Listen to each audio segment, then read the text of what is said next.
Hello everyone, welcome back to another episode of the Doctor Who and Autism series. Today I'm joined with Emily, and it's really good to have Emily back because we had Emily was on the Autism series for Autism Awareness Month earlier this year, so it does seem like also a long time ago, but it's great to have you back, Emily. Yeah, thank you for having me back. Yeah, for just saying it feels like a really long time ago, not just 3 months. Yeah. Yeah. But yeah, it's gonna be nice to speak again. But for those who I suppose don't remember you, well, if they don't know who you are, do you just do a little introduction? Yeah, so I'm Emily, Emily Autism on Instagram. So received an autism diagnosis in November 2020 and set the Instagram page up 3 days afterwards, and now run my own business trying to change the narrative of what it means to be autistic, because I don't think I understood anything about autism until I got my diagnosis. So that's me. Yeah. So since we last spoke, how have you been doing? Have you been doing anything new? I've just been really busy. I think that's why it feels like a really long time. I don't feel like I've really stopped. Just been working with lots of new people and getting to do lots of different opportunities and things like that to just kind of get the word out there as much as possible. And just I think my favorite that I've done is I delivered training in I love history and I got to deliver training in a state chamber of a cathedral that had a painting of Charles I in front of me and Cardinal Wolsey behind me. So that was a highlight for the last 3 months, definitely. Yeah, that sounds awesome. Like, because it's good to it's good when you do also like a speech or something or a presentation. Like you just like you have the control. Like, yes. Everyone to be quiet. I'm speaking. Definitely. Yeah. Yeah. Yes. Like with Doctor Who. So like you said that you kind of started from Christopher Eccleston onwards. Before. So Christopher Eccleston was my kind of introduction to Doctor Who. Not right from the beginning. Like I started halfway through the series that he did. So the first episode I saw was the Blitz, and the kind of gas masked zombies. One of probably my really first like echolalia vocal stims was probably walking around going, "Are you my mummy?" to like everybody. Still freaks my mum out 17 years later. So Yeah. it obviously worked. That was like my first introduction to Doctor Who, and then I just watched it over and over again after that. Loved a bit of Doctor Who. Yeah, definitely. Yeah, because it's a slight special interest, isn't it? Like when relating it to autism, it's really, I suppose it's really nice just to when it's on, like even if it's not on, because there's still ways to watch it and stuff. But that episode that, like you're saying, my mummy, Yeah. what was pretty scary. Yeah, it was. I think I was 11, 12. So yeah, probably quite a scary one to introduce myself with. But yeah, I mean, I also said before we started recording that I have watched a few of the older episodes, and I don't know, the Cyberman stumbling down the stairs doesn't really scare me that much. So I don't know if that's where I tend to gravitate to more recent Doctor Who, because there is a scary element to it, definitely. Yeah. Like I think it's nice when you have like scary and jump scares, because it is. I suppose you can't say it's a nice feeling, but No. but it's nice when you're surprised, I suppose.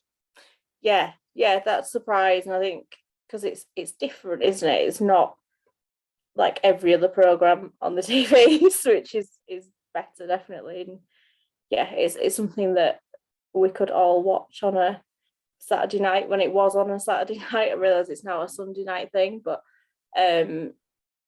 yeah, when I was a kid, it was on Saturday night, so you could all sit down and watch it together, and then record it and watch it pretty much every morning before you went to school as well. So it was just on repeat. Yeah. Yeah, like it's they put on Sundays at the moment, like now, aren't they? I know. I don't know. I mean, I have to say, I am from Yorkshire. I am a woman, so the fact that we have a female doctor who is from Yorkshire, very pleased about that. That's Even great. if, yeah, Jodie Whittaker's not my favourite doctor, but she's a woman from Yorkshire, so I will go with that. Yeah, Um, yeah. and so we changed doctors later this year. Yeah. Yeah. There's so many announcements as well. There's been Yes. like with David Tennant come back and Catherine Tate. So it's all very interesting stuff to look forward to. Yes. Yeah, I do like the specials where they bring them all back. I think the 50th one with kind of David Tennant and Matt Smith and is it Peter Davison all kind of like interacting, and John Hurt as well. Although he was like new, but yeah, bringing up. And I still like my favorite companion is definitely Rose. Again, I think that's because Rose was like the first companion that I watched. Yeah, me too. Yeah, me too. Like, I like every companion, but I always say, like, Chris Nicholson was my first Doctor, and Rose was my first companion, and like it was nice to see like her character, but not play like in the 50th when they had like David, Matt, John Hurt, and that. It's nice to see she was there. Not playing Rose, but yeah, she was Bad Wolf, wasn't she? Yeah, she was Bad Wolf in that one. Yeah. I'm surprised they bring that back because it kind of that story was a bit confusing. It was. Yeah, I quite I do like standalone. This is the story. It lasts for 45 minutes. You don't need to know what's going on. Two-parters are fine, but sometimes I find that over a series storyline, I go, I can't follow that. I need you to condense that. Do you think it has got a lot more confusing? Yeah. Just recently, but yeah. But now it's Russell T Davies again. We might be better again, but hope so. Yeah. Fingers crossed. Yeah, I'm sure it will be because he wrote it when Stockus and David Tennant were there, and yeah, it was very good then. It was like, not that we're biased in any way, shape, or form, but they are the best ones, definitely. Yeah. Russell T Davies, like I've even said, Doctor Who's the hardest show to write, but he knows what he's doing. It's not like other writers don't, but it's just easier. Like it's better like storylines, like easier to understand. Yeah, and I think there's a lot more variety as well. I think like yeah, and I don't mind like when we go back and revisit certain characters, like the Face of Bo storyline. I really liked.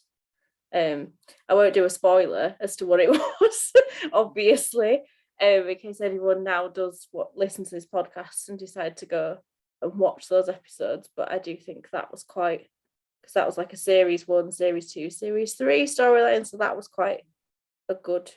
Well, I'm saying series 1, 2, and 3 from when I started watching it, not the official 1, 2, and 3.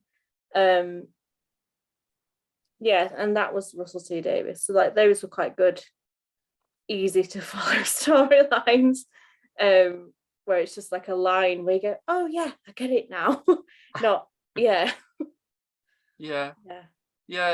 like I think music has a good part to play in Doctor Who too. Yeah, the music's really good. That's one of on my kind of playlist of when I'm a bit overloaded. The Doctor Who theme tune is definitely on there. Because like with autism, and like it's really nice, but like music as of like late Doctor Who and now, like because like the music's gone kind of from what it was. It's not as like when you watch a Doctor episode now, the music does really. It kind of feels like you're in that there too. Yeah. But at the moment with the music, is you don't really hear it really. No, it needs to be. Yeah, they do need to have a bit of a revamp, don't they? And sort of bring it back to. I was gonna say classic, but it's not really classic, is it? No. But yeah, it needs to be brought back to how it was. Yeah, I will say the theme tune that's on my playlist is a David Tennant one, so so it's not a recent one. Yeah. Yeah, Like whenever I'm doing a podcast or like writing it up, I have to listen to Doctor Who music. If I don't, I don't concentrate. yeah. I have my own playlist as well. Like it just automatically pops up on my homepage because I listen to it too much. It's just there all the time. You have to admit, even if you go on my kind of on repeat, it's pretty much soundtracks. Yeah. Not exclusively Doctor Who, but it is pretty much soundtracks. Yeah. Soundtracks are really nice. Like because sometimes with a song, like you don't want to listen to the whole song because it goes on, especially if it is a really long one. Yes. Yeah. And sometimes I find if I'm quite overloaded, the idea of words is confusing. I'm like, just give me a melody. Don't want words. I just want the melody. Yeah. But it's gonna be because music plays a massive part within quite a lot of things, autism too. So it helps. It probably helps us thinking if you had a really stressful day, put music on. Absolutely, yeah. My headphones are very good for multiple things. I will say for music and for noise cancelling. Yeah, definitely, yeah. Because I know you had Bella on the podcast before. Yeah, I did. Yeah, so Bella's really good for explaining kind of how music works with our autistic brains. So yeah, definitely. Yeah, it was when Bella come on. It's really good. Because you don't get many people that out there like who teach or people who have autism music really. No, definitely not. I mean, I could be wrong, and I'm sure when this goes out, I will get messages saying, hang on a minute, I do that as well. But to my knowledge, I've only met Bella that does it. So, yeah, me too. Yeah. Yeah, like she does quite a lot of lives, doesn't she? Like on Instagram. She does. Yeah, I should probably say for anyone who doesn't know who Bella is, Bella is at Sing Create Play on Instagram. So do go check out Bella as well. Yeah. She does do quite a lot with music. If you haven't listened to her episode, it'll be in. We're still up there. Whatever episode goes out is always there. It don't. Yes. It doesn't disappear. Doesn't disappear. Even Emily's one's still there. Yep, I'm still on there. Yeah, from one of the first episodes of the autism series for Awareness Month in I think it was April. I think Awareness Month was in April. So but we recorded it in March. Yeah, just to confuse everyone, as I'm saying 3 months ago, but it's actually technically not 3. Yeah. This probably won't be 3 months ago, so I probably just messed up the timeline on this. So apologies. No, like everyone, most people know I like to do things in advance. It's always best to do things in advance. This is true. And also, if we're talking about Doctor Who, he's not very good at landing, or they are not very good at landing at the right date, time, anything. So I think the fact that I've just confused the timeline on this episode is quite appropriate. Yeah, it is. Not intentionally. Yeah, because the people listening now, it'll be August. Oh. Yeah. So we're speaking in the past and a little bit in the future, I suppose. So. So yeah. Oh wow. Different time zones, kind of. Well, sorry if we're confusing you, but yeah, I think we're confusing ourselves. Yeah, as I was gonna say, I don't know if this will be going out on YouTube as well, but like I'm so confused now, and I started that conversation. Yeah, but yeah, Oh, moving on to present day. yes, things we do understand. Yeah, moving on to present day. So as we know, we got David Tennant come back. Like, are you looking forward to Jodie Whittaker's last episode later this I year? am, yes, looking forward to it later this year. Yeah, looking forward to seeing kind of what they do. I do think they do quite well with like the regeneration episodes in general. I think they're usually quite well done. So yeah, it'd be interesting to see, and I'm really excited to see the new Doctor as well, because I think it's, yeah, they've gone for somebody very kind of different to like who the Bucky's favourites were and things like that, and I think that's a good thing. Yeah. Because I've seen a lot of people going, oh, I've watched Sex Education, but I've never watched Doctor Who. But now they might do, so it's maybe going to bring in a new audience that maybe wouldn't have watched it before. Yeah, Yeah. you bring people across from Sex Education, and even Heartstopper of what a character that's coming in, who's going to play a character called Rose, Yes. is coming in. So people from there, I reckon, will come over to watch Doctor Who as well. Yes, definitely. So Um, yeah, looking forward to it, like seeing what they do, and hoping it's a good one. I hope so. Like, I think it will. Like, I don't have any problem with it being a man again. No. But yeah, like I think it's good that they're swapping it around again. Being diverse. Like, that started from being a woman for the first time. Yeah. From Yorkshire. Um, Yeah. um, Had to get that in there, yeah, didn't I? yeah. And then like the first kind of black male character playing the Doctor. Yeah. Which is really good, and I don't know when we'll see him, but when we do, I think it'd be nice. Yeah, definitely. I hope, yeah, be good to see. Yeah, I imagine it'll be like 30 seconds only at the end of the episode later this year, but yeah. here's the thing. There's like, because of David Tennant coming back, Yeah.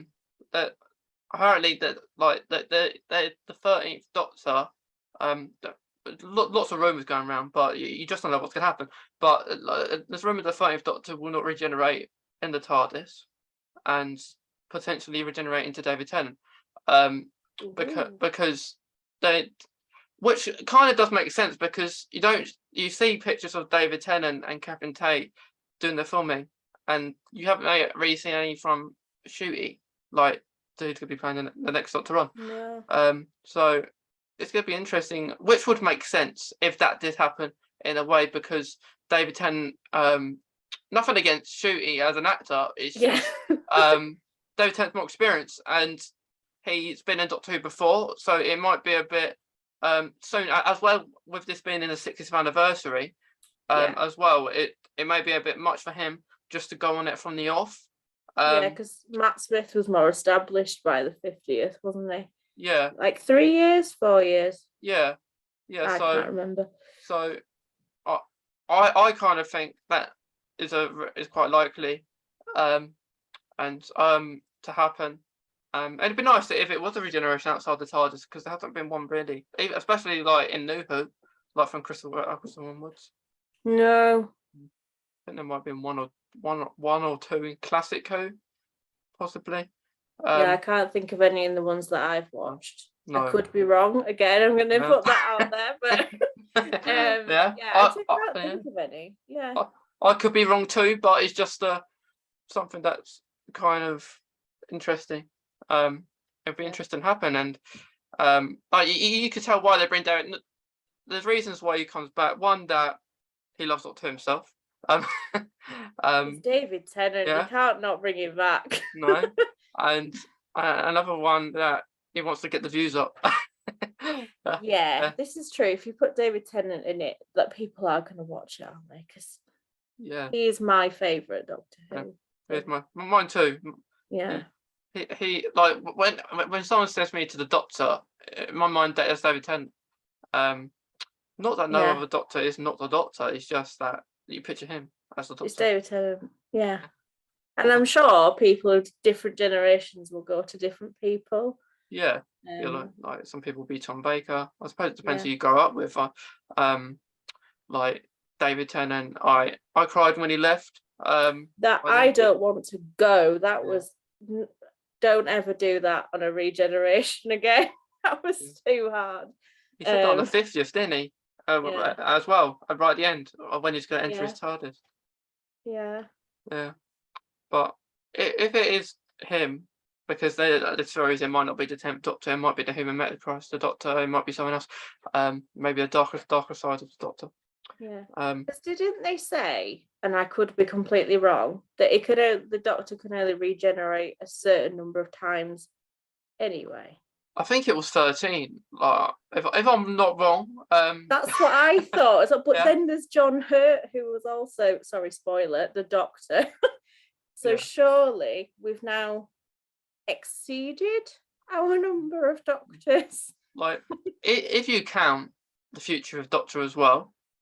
Yeah. That's another one there. If you count David Tennant, he kind of regenerated twice in a way. He got shot by a Dalek. So if you count that one. Yeah. And if you count Matt Smith's one on like getting shot by the astronaut, in that episode, and if you count the one where he did a longer regeneration, then he did a shorter one. So I don't know if you can count them as extra ones. Yeah, maybe we should essentially say I think he's going to regenerate more than 13 times or 12 times, so 13 Doctors. Because it's confusing. It is, because in the 50th anniversary, Peter Capaldi, when they were getting all the Doctors together in that kind of with the Time Lords and stuff, he was saying he's number 13. So I think it's just confusing how many it's very it's just very, very confusing. Have you got them like on your TARDIS behind you? This is going to be really interesting listening to some news. Just you've got the different Doctors on there, haven't you? Yeah. That is actually when I went to the Doctor Who in Liverpool, I went to the little shop and I got, they had the first 5 and I wanted the rest, but they only had the first 5 Doctors. That's so good. Where are the other? I don't know. 7? I might have to get them if they have any, but I want them on my other side because they fit really nicely just on the side. They do. I like, it's like a little timeline. I quite like that. Yeah, and then over here got kind of Build-A-Bears. Like on the other sorry, side. that was way too close to the camera. Okay, yeah, that's cool. Like you got the 13th Doctor Build-A-Bear, the 10th Doctor Build-A-Bear, and K9 Build-A-Bear. Cannot get K9. And as recording this, I got K9 actually. It would have been either yesterday or the day before. That's K9's very new then. Yeah, he's quite new because they put some new additions. They got the Tom Baker one and K9, but I've got K9 because he's different, because the others you can just get one Build-A-Bear and get different clothes for separate ones. Yeah. And K9's not, he's just a dog. I was gonna say K9 doesn't regenerate Call of K9, but although he does get rebuilt, doesn't he? Yeah. By David Tennant. Yeah. Be nice to have him back. Again. K9. Yeah, I wonder how they do that though, because the actress who played Sarah Jane's not. They could alive, is she? That they could do it where like people who were with her brought him back. Yeah, it could be like, because she had a son, didn't she, in the Sarah Jane adventures? It could be. I don't think it would be as likely to have him, but more likely, like in the Sarah Jane adventures, there was a character called Jo. Yes. Her, and she actually travelled with the Doctor, so, and yeah, maybe her, or like you got Ace or Tegan, come back. So you've got quite a lot of chance with Jodie's last episode, because I think it's one of the longest episodes in Doctor Who actually. Is it like feature length? Yeah, like an hour and a half. It is. Oh, that is long. Yeah, hour and a half. It's like a movie. And I've literally just sat there about 10 minutes ago and said, oh, I love it when it's 45 minutes beginning to end. I can sit through an hour and a half. Yeah. Yeah. Well, yeah, I do like it when, like, I think the closest one maybe to that is the Dr. David Tennant's last episode. It might be an hour and 15 minutes. Yeah, because it wasn't a series, was it? It was like there was Easter, New Year and Christmas, and there was another one. Yeah, I can't remember, it was like August bank holiday or something. Yeah. Yeah, it's a similar for when Jodie's one, except from this is going to be probably in the autumn, like October time, rather than a Christmas day, which I like because it'd be nice not to have it a regeneration for Christmas or New Year's for once. I say they don't do Christmas specials anymore, do they? It's New Year's. No. But I like my Christmas special. Yeah. I think they might bring him back because they got Russell T Davies back, so maybe he says and I think maybe Doctor Who was put on a Sunday, possibly because the rating's gone down, maybe. But, possibly. Yeah. I like Saturdays though, like it's better.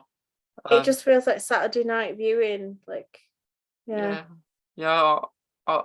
try my best to watch them on when they air exactly. But if I can't, well, I'll just get on Baby's iPlayer or something. Yeah. But yeah, it's good. Like what are you up to date with, like the 13th Doctor's like last episode, like she's done so far? I can't remember. Did I watch? I think I tried to watch the one that was on over Easter ish around that time.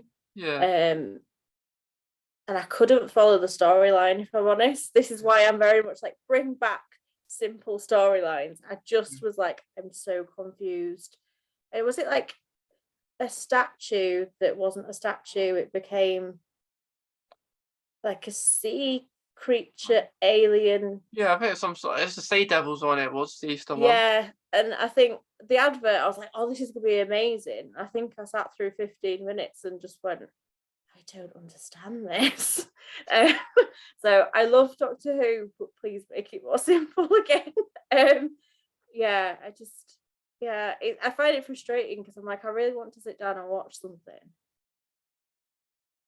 But then I don't know if that's like me sometimes. I'm like, oh, I'm so busy. I just want to sit down and not have to think. And then I was like, oh, and now I have to think. Which actually, I don't know. I got bored as well. At the time, I was a bit deaf. Oh no! So was I at the time, actually. That's coincidental. It happens to me every so often. Yeah, me too. But maybe that's an autism thing. Maybe. I've never met someone else who is like periodically deaf so often, but there we go. There you go. There's a new line of podcast for you. But it wasn't a bad thing.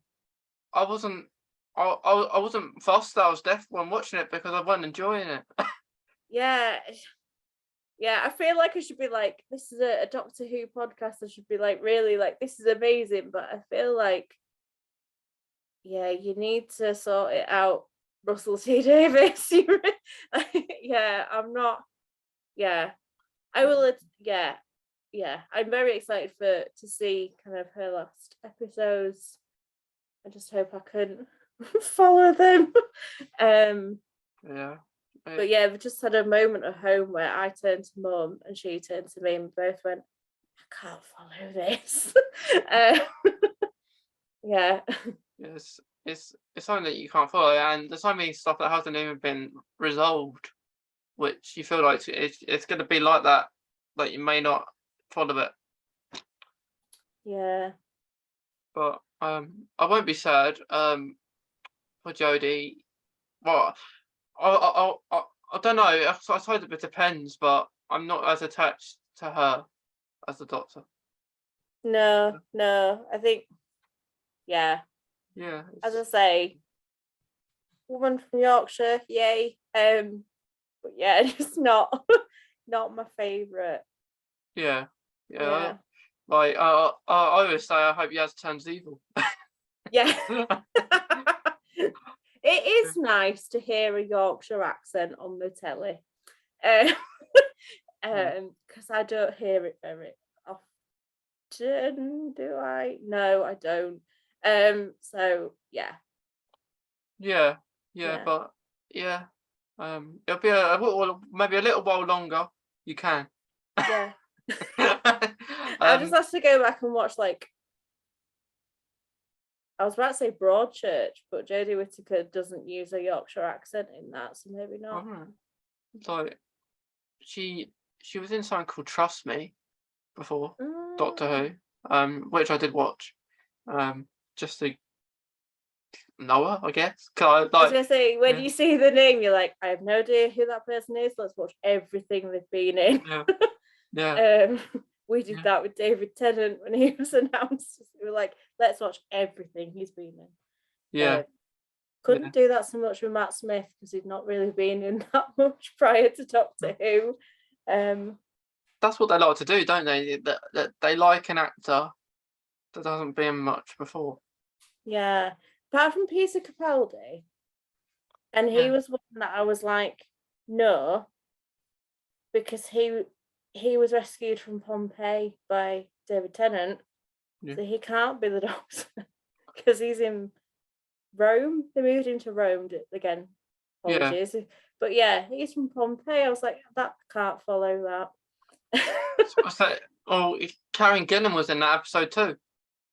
Yeah, she was the one of the seers, wasn't she? Yeah. Yeah. What do you think of Peter Capaldi as a Doctor? Very different to really different to the others. I think, don't know,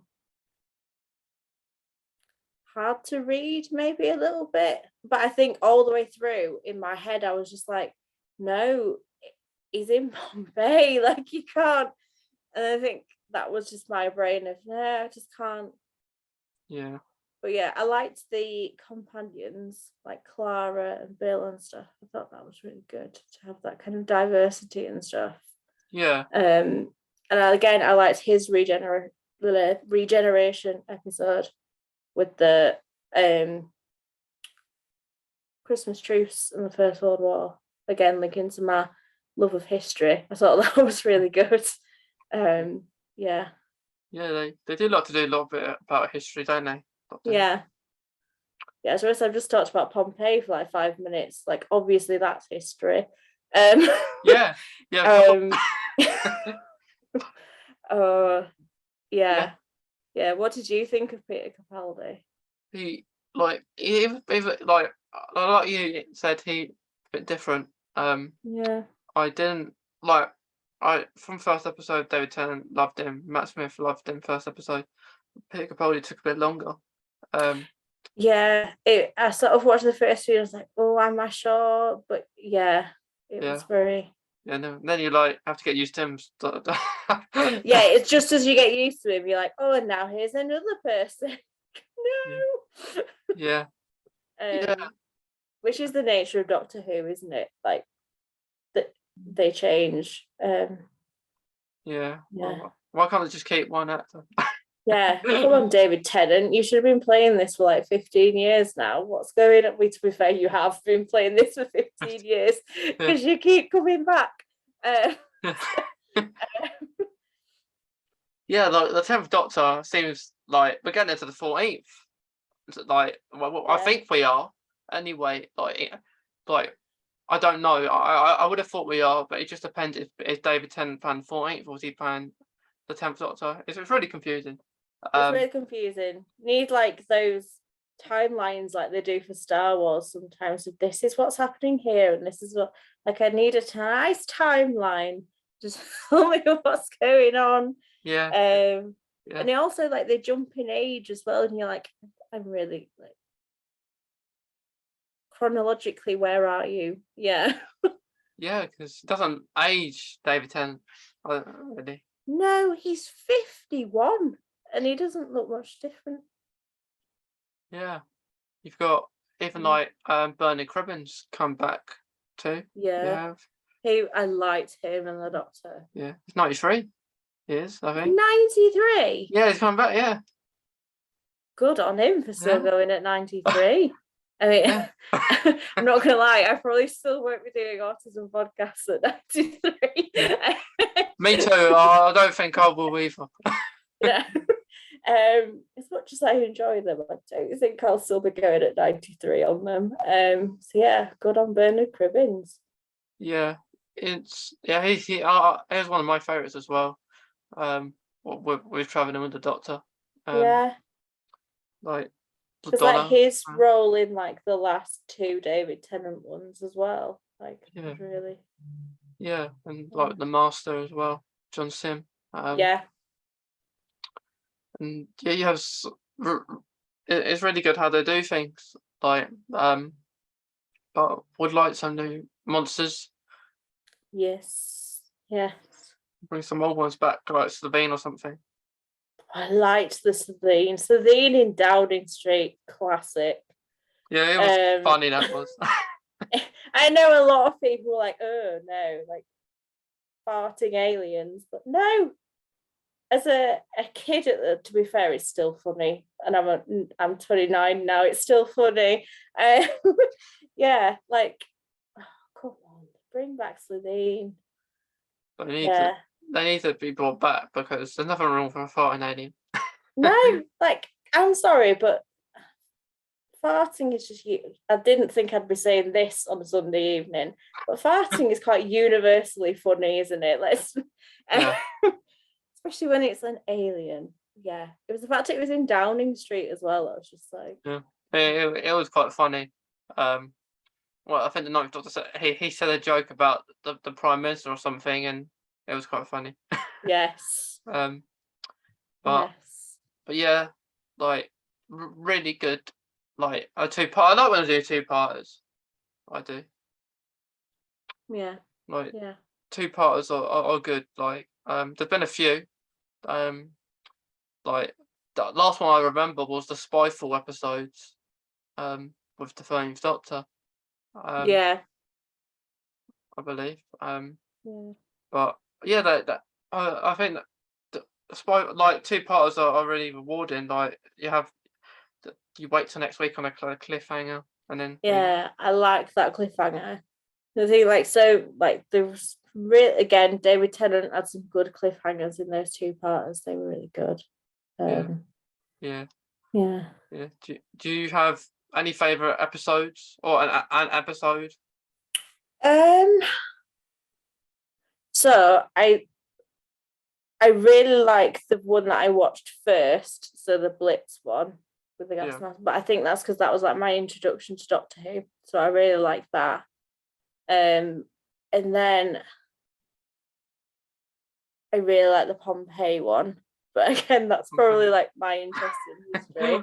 There's a theme. I don't know if anyone can tell, like Second World War, Pompeii, and then, to be honest, anything from that first series with David Tennant, with the exception of, was it that series? There was one series where they started doing one episode per series that basically didn't have the Doctor in it for like 90%. And I was like, no. So with the exception of that one, which I can't picture what that one was now. Love and Monsters, was it? That's the one with Peter Kay. Yeah. Love Peter Kay. Yeah, like I was a bit like, where's the Doctor? But I feel like any program where like the main characters don't feature in it, I'm always like, no, not worth it. But yeah, I liked that one in particular. I think I liked like Queen Victoria and the werewolf, like that. So all the history. All the history. I try to think I must like some of the ones where they go into the future. What about the girl in the fireplace. Oh, that's history. That is history, but they're on a spaceship, so it's fine. I like the girl in the fireplace. Well, that's my favourite episode, actually. That's a really good episode. Where Yeah. it's just like there's some like classic lines in that, like where Rose is there like, oh, would you look what the cat dragged in? Like the oncoming storm, and he's there like with his tie around his head. That is the classic. Yeah, In fact, if I was to say I have a favourite quote from Doctor Who, it's probably that. Probably don't say it, but it makes me laugh every time I think of it. Yeah, I am genuinely trying to think of like an episode not set in the past that I'm like, yeah, that's my favourite. Let's think. Oh, there must be one that's set in the future that stands out. What about what's it called? The one with the face of Bo in it. Oh, where they go. So the 2 episodes, the one where it goes to you know, with the cats. Yes. That so one. when again another Rose slash what's she called? Lady Cassandra, when she's Rose slash Lady Cassandra, the chavtastic again, like things like that. I just think and then obviously they go back, don't they? He goes back with Martha, doesn't he? I think. Yeah. So yes, I do like futuristic ones. And I love cats, so that's another winner for me. Really realistic, where they were. Really realistic, like quite scarily realistic. I mean, why I'm saying scarily realistic, like I imagine that was quite a lot of money spent just on that. Be interesting if cats were like that. In real life. I don't know. I think if my cat suddenly started doing that, I'd be quite concerned. The fact at the start of the podcast, she was like peeking over the side, looking at me. I was like, please don't sit there for the next like hour. That's gonna. She's left now. Yeah. I mean, I think I have to say my favourite ones are the David Tennant ones. Like, I mean, that's a bit of a given. Yeah. Like with the Love from Monsters episode, I think for most people it's if you like it or you don't. But the weird thing about it is that within that episode, that they went to the meeting with Peter Kay, and he was saying, they're asking him where they gone, and he said they're gone to a doctor's appointment, or they won't be here today. And you'd think, and like you would know, like figure out quite quickly, like hang on, they're not, as soon as he's here, they're not coming up. Something's wrong. Yeah. It seems like they came across as quite dumb. Yeah. Yeah. Oh, like the doctor was dead at the beginning, at the end. But yeah, like there's odd episodes, like even though his first episode, the Christmas Invasion, he was in there not much, but I still love that episode. I still love the Christmas tree in Rose and Jackie's apartment. I mean, just go through the door, that was just classic. Yeah, that was really good. That was I every Christmas it always reminds me like that line Jackie says about the Christmas tree. Yeah. Right.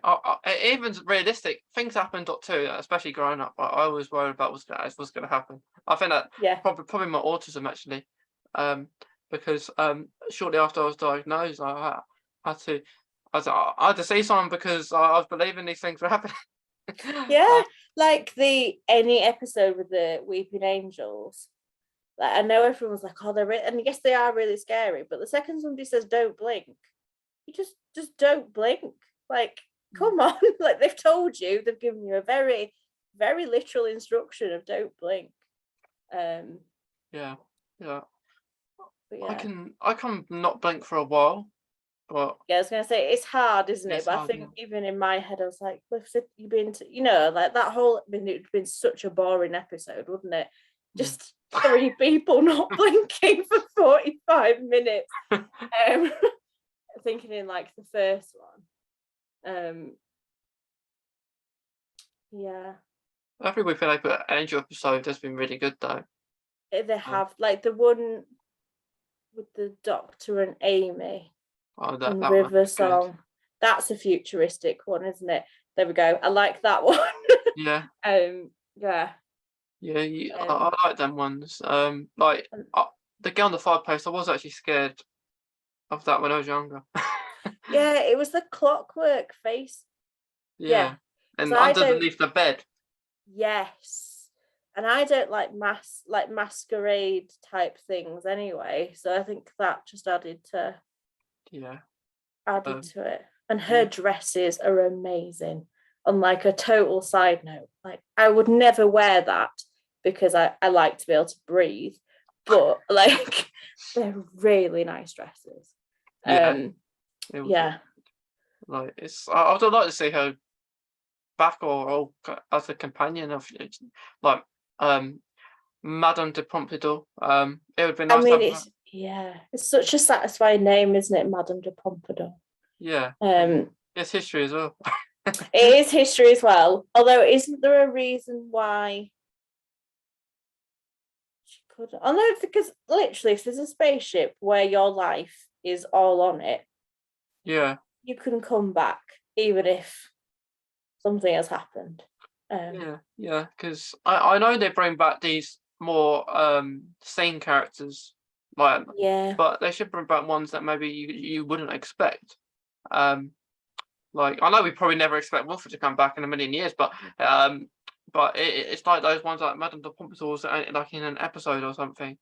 Yeah, just like the ones that have like been a companion for an episode, Yeah, like bring those ones back. Like, I mean, I know this is going historical again, but I really like the coronation one where the oh yeah, TV eats their faces. oh yeah. I do that quite a lot. That's how I say I'm ready for my tea. I'm like hungry. Um, I am revealing way too much about what I do at home here. Yeah, But yeah, I think that's a great quote. yeah. Hungry. Yeah. I mean, sometimes if you're tired, it's one word and it does the job. Yeah.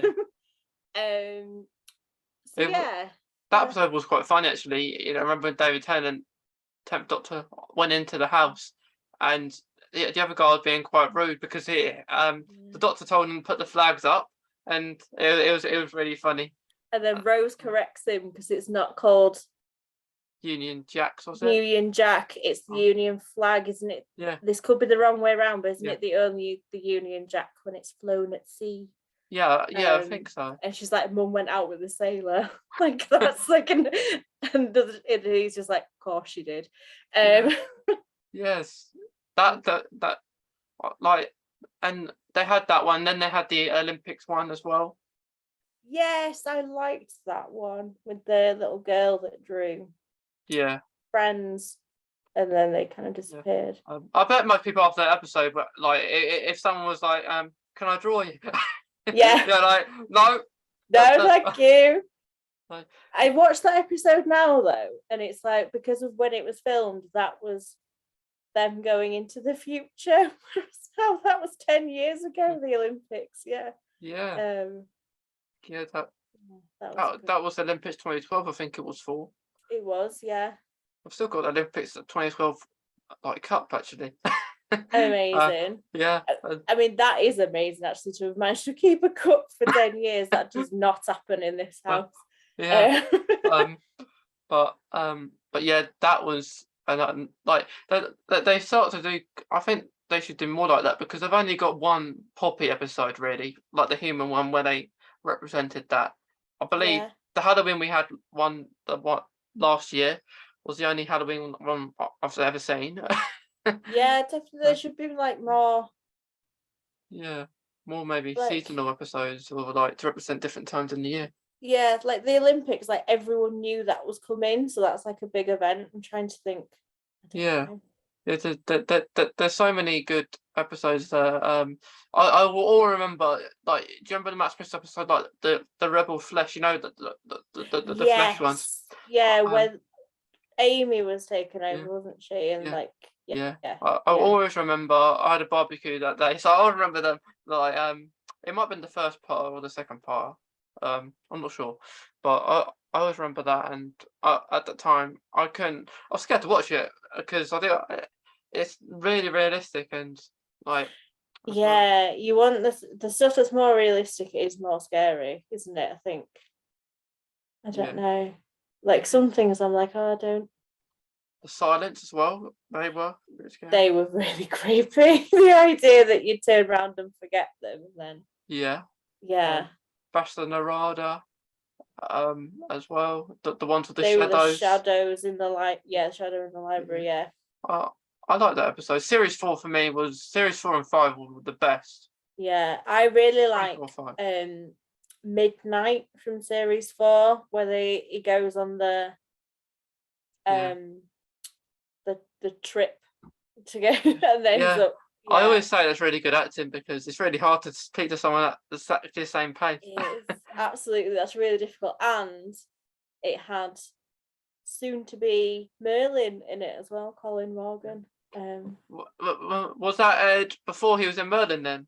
Yeah, so I think it was like the same year, but like Doctor Who was like April to June, and then Yeah. Merlin was like the September. Another great show. I love, although not the ending, but I like Merlin. Yeah, the ending was a bit. That was not worth 5 years. I'm just gonna say.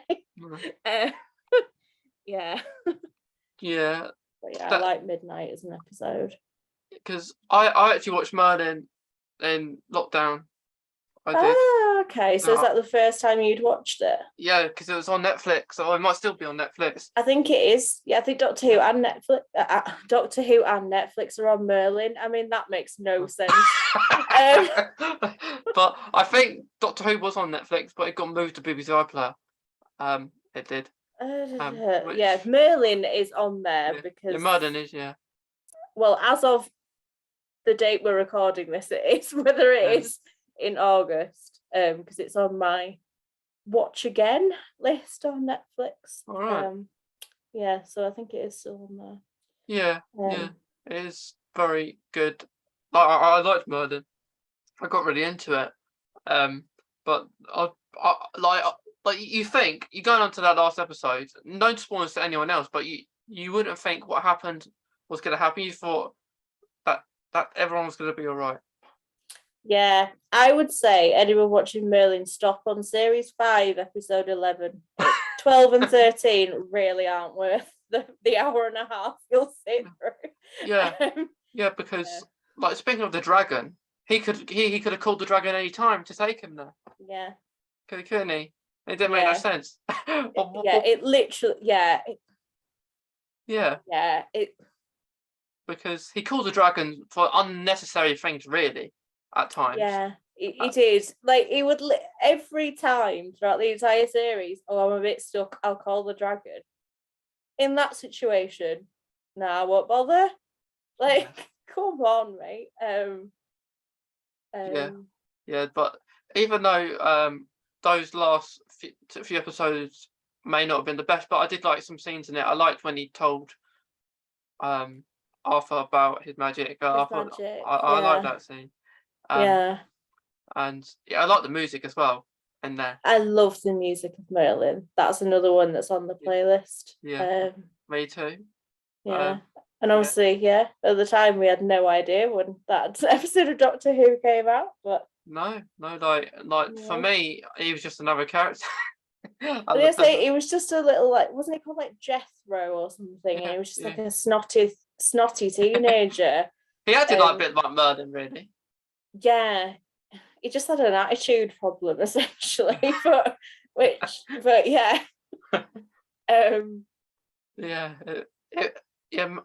that's where they recognised him from. I'll get him on his own show. But that's a good episode, and I really like the end of series 4 where they bring everybody again. Sorry to anyone that's not watched it, but they bring everyone back. That was really nice. That was really good because they got Torchwood goosebumps, back. don't it? Yeah. Like you've got I'm not gonna say all the characters, but you got lots of characters there. Even Sarah Jane, kind of one of her last stories in Doctor Who, that was, I think. Yeah, it was. Yeah. Um, Yeah. and I suppose if you count David Tennant's last episode when he saw all the companions right at the end, Yeah. I thought that was nice. Yeah. Because they like to do that whenever regeneration happens. They bring back the companions, don't they? Yeah. Somehow. But I think you got Bradley Walsh actually coming back later this year as well. So Okay, I didn't know that. I liked Bradley Walsh. yeah, I liked him as a character, Graham. He's probably one of my favourite characters of the show. Yeah. Was it? Yeah, Ryan as well. Yeah, Ryan. One thing about Ryan that I think they could have really made more of is, don't they mention in like his first episode that he's dyspraxic? Yeah, and then they completely forget about it, apart from occasionally they're like, oh, we'll just be a bit clumsy in this one. I was like, oh, you had such an opportunity to actually do something with having a dyspraxic character, but yeah, that was it. Yeah, and it goes. I suppose it comes across as offensive to people that are just have it dyspraxia. I was gonna say, I haven't watched them back, but I think now if I watched it, I'd just be like, oh, come on. Like, that's so not what dyspraxia is. I mean, it is slightly, but not all of what dyspraxia is. But yeah. It's not just him can't ride a bike. But yeah, like with autism, do you think that people that have it should act on a role, or do you think other people who aren't autistic should act an autistic role? So I think first choice should always be autistic actor for autistic character. Definitely. And I think if they're going down the route of not having an autistic actor, there needs to have been so much input from a range of autistic people first, so that it's realistic. I mean, I feel like an autistic character in Doctor Who, like that'd be amazing, like, or any program, to be honest, but in Doctor Who, I think, yeah, just It'd be awesome, that would. yeah, could you imagine like using their special interest to be able to like work things out and just give an actual narrative. But yeah, I think it should be, if you have an autistic character, they are an autistic actor. Yeah. Can't think of any actual examples of that off the top of my head. No, I can't either, actually. Which is quite bad. I can think of loads of autistic characters, but not. Yeah. Do you think only the doctors, like David Tennant, maybe Matt Smith, do you think they show that maybe their characters that they play are I've got a little bit autistic in them? Because like, well, of course everyone's different with autism, but I suppose some people don't explain, like because like David Tennant, for example, he didn't explain like why he needed help, or he'd kind of keep a lot of stuff to himself, wouldn't he? Yeah, maybe there is like that kind of the traits and stuff potentially. Yeah, just potentially, yeah. Yeah, because on a podcast, someone brought up to me, and like with ADHD and autism, and I didn't think of that at first, and then thinking back to it, it does possibly. It does make sense. I'm gonna have to rewatch them all now to like analyze, like, as if I don't have like enough work to do. That's what I'm now doing. Sit down and watch. Yeah. Doctor Who. I'm trying to think. Yeah, potentially. I don't see it so much with Jodie Whittaker. No.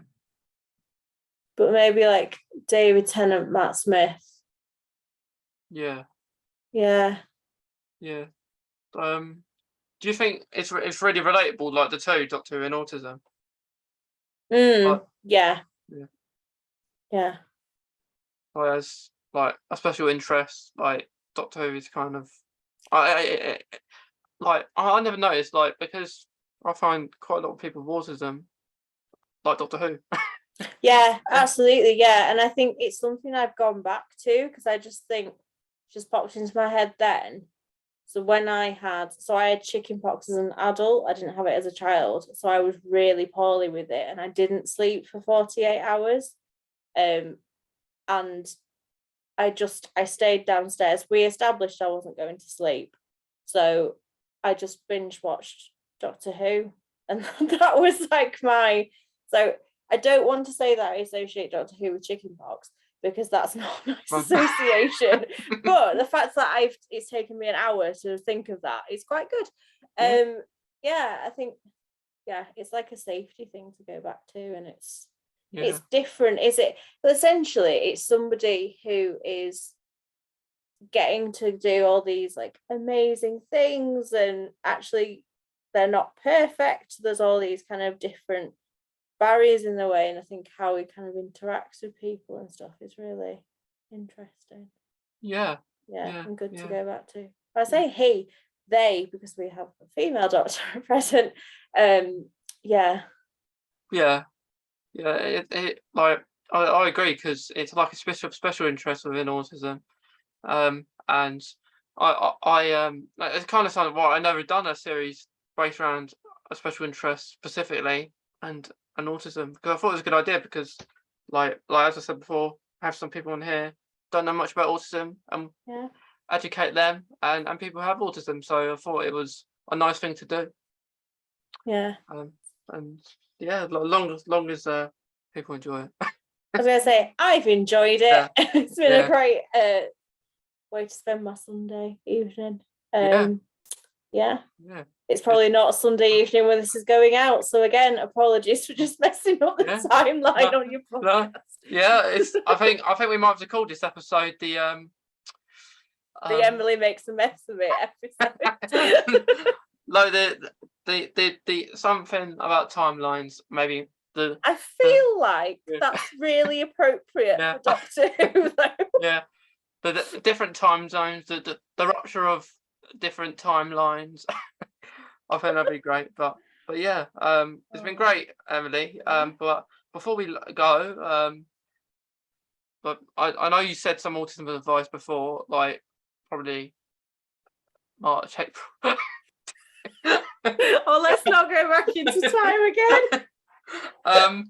Do you have any advice? Don't ask me about timelines. I think might be a good start. I think serious advice. I think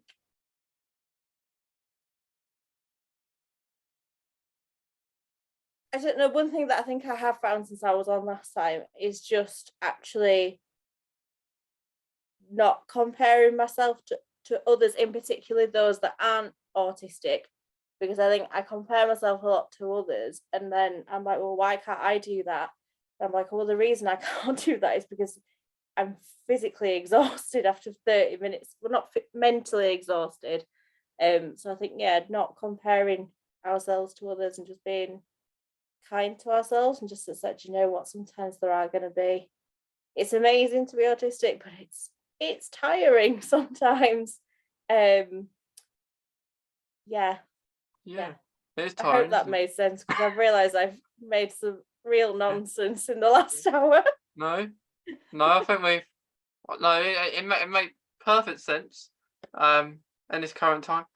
Yes. Oh no.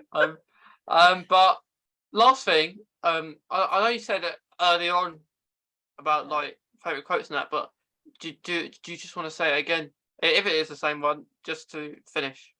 So I've said a few, but one that has just come into my head that I do actually say quite a lot. It's from the episode with Sarah Jane and K9, where they go back to school, and it's where he's a teacher at the start, and he just says "Correctamundo," a phrase I have never said before and probably never will again. I say that quite a lot. Correctamundo. Yeah. Why wouldn't you? Just go with it. Yeah. Well, that's a really good one, because no one's used that yet.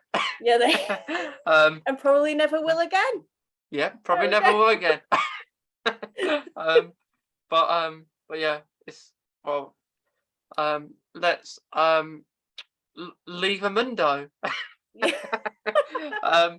But yeah, Emily, it's been great to speak again. Well, after well, I'm not gonna say after a month because let's just say it's good to speak to you again. But if anyone else wants to listen to Emily's last episode, that was in the autism awareness series, you can go listen to it. It was one of the first ones, so it's yeah, you can listen to that and then enjoy this one too. If you're listening, watching, wherever you are in the world.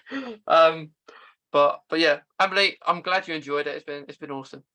Yeah, thank you very much.